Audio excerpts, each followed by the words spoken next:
ఆ రోజు నేను చెప్పిన ఆర్థిక శాఖ కార్యదర్శిని పిలిచి అవసరమైతే ఎమ్మెల్యేల జీతాలు బంద్ పెట్టుంది కానీ గ్రామ పంచాయతీల డబ్బులు మాత్రం విడుదల చేయండి అని చెప్పినండి. అంత టెన్షన్గా డబ్బులు పంపించేది, కార్యక్రమాలు జరిగేది, గ్రామాలు మంచిగా ఉండేది. అది నాశనం పట్టిండ్రు. మున్సిపాలిటీలు అయితే మురిక్కుపాలు అయిపోయినాయి. మరి ఏం చక్కగా ఉన్నట్టు, ఏం బాగున్నదన్నా?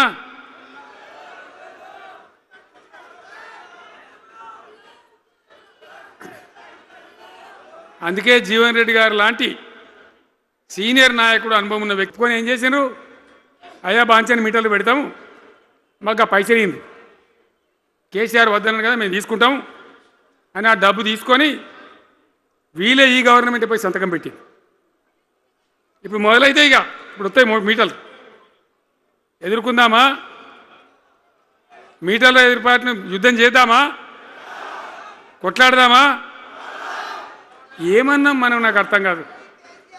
రైతులు మంచిగా ఉండాలి, వ్యవసాయం మంచిగా ఉండాలి, పల్లెలు బాగుండాలి, వృత్తి పనులు బాగుండాలి. ఇప్పుడు యాదవులకు ఆ గొర్రెలు ఇప్పించినాం. ఇప్పుడు వస్తున్నాయి ఆ గొర్రెలు, వినబడతలేదు, బంద్ అయినాయా?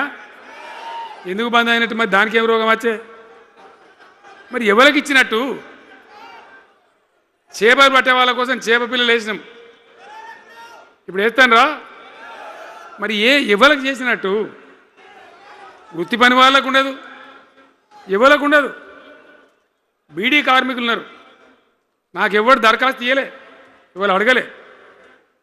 అప్పుడప్పుడు మా తులవమ్మ చెప్పేది, అన్న వాళ్ళ పరిస్థితి బాగుండదు పేదరికంలోనని చెప్పేది.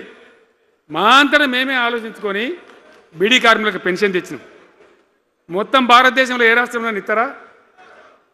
వాళ్ళకి పెన్షన్లు పెంచుతామని ఎగబెట్టినరా? వాళ్ళకు కాదు, ఎన్ని ఆశలు.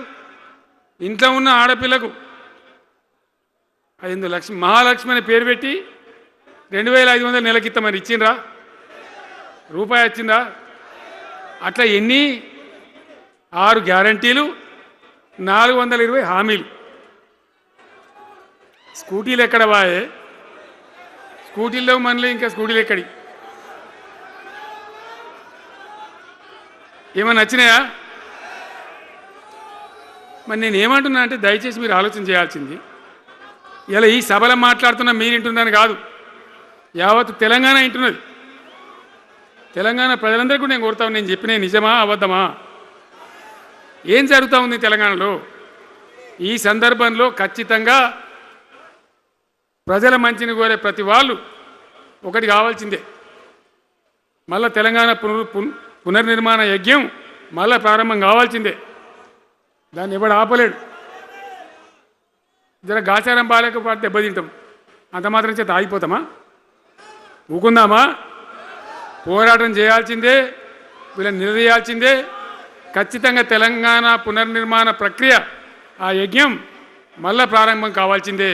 తెలంగాణ ప్రజలు గెలిచి నిలవాల్సిందే. మొత్తం ప్రాజెక్టు పండబెట్టినండి.